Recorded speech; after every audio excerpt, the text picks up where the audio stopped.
రాజధాని అమరావతిలో రెండో విడత భూ సమీకరణ కోసం నోటిఫికేషన్ విడుదల కాబోతుంది. ఇవాళే విడుదల చేయబోతున్నారు అధికారులు. తాడికొండ, పెద్దకూరపాడు నియోజకవర్గాల్లో ఈ భూ సమీకరణ నోటిఫికేషన్ రిలీజ్ చేయనున్నారు. ఇందుకోసం ఏర్పాట్లను కూటమి ప్రభుత్వం పూర్తి చేసింది. సిఆర్డీఏ కమిషనర్ కన్నబాబు ఈ మేరకు ప్రతిపాదనలు కూడా పంపారు. ఏపీలోని కూటమి సర్కార్ రాజధాని అమరావతిని ఎంతో ప్రతిష్టాత్మకంగా తీసుకుంది. టీడీపీ, జనసేన, బీజేపీ కూటమి అధికారంలోకి వచ్చిన తర్వాత వేగంగా పనులు జరుగుతున్నాయి. ఇక రాజధాని ప్రాంతంలో అమరావతిలో నేటి నుంచి రెండో దశ ల్యాండ్ పోలింగ్ ప్రక్రియ ప్రారంభించబోతుంది ప్రభుత్వం. ఈ దశలో గుంటూరు, పల్నాడు జిల్లాల పరిధిలోని 7 గ్రామాల్లో భూసేకరణ చేపట్టబోతున్నట్టుగా ప్రభుత్వం ప్రకటించింది.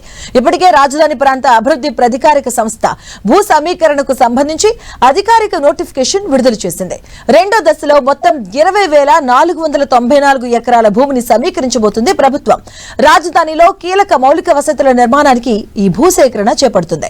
ఇందులో పట్టా భూమి 16,562 ఎకరాలు కాగా, ఇక అసైన్డ్ భూమి 104 ఎకరాలు, ప్రభుత్వ భూమి మరో 3,828 ఎకరాలు. ఇక రెండో దశ భూ సమీకరణ ప్రధానంగా 7 గ్రామాల్లో జరగబోతుంది. వైకుంఠపురం, పెద్దమద్దూరు, ఎండ్రాయి, కర్లపూడి, వడ్లమాను, హరిశ్చంద్రపురం, పెద్దపరిమి గ్రామాల్లో ల్యాండ్ పోలింగ్ నిర్వహించనుంది. అయితే మొదటి దశలో ఇప్పటికే 34,400 ఎకరాల భూమిని విజయవంతంగా ల్యాండ్ పోలింగ్ ద్వారా సమీకరించింది ప్రభుత్వం. ఇప్పుడు రెండో దశను మరింత వేగంగా ముందుకు తీసుకెళ్తుంది. ఈసారి భూసేకరణ ప్రాజెక్టుల వారీగా విభజించి నిర్వహించబోతున్నట్టుగా ఏపీ ప్రభుత్వం స్పష్టం చేసింది. రాజధానిలో నిర్మించబోయే ప్రధాన ప్రాజెక్టుల కోసం భూ సమీకరణ జరుగుతుంది. స్పోర్ట్స్ సిటీ నిర్మాణం, కొత్త రైల్వే లైన్ అభివృద్ధి, ఇన్నర్ రింగ్ రోడ్ ఏర్పాటు, inner ring road, infra corridor అనుబంధాన పనుల కోసం ఈ ల్యాండ్ పోలింగ్ నిర్వహించబోతున్నట్టుగా ప్రభుత్వం చెబుతుంది.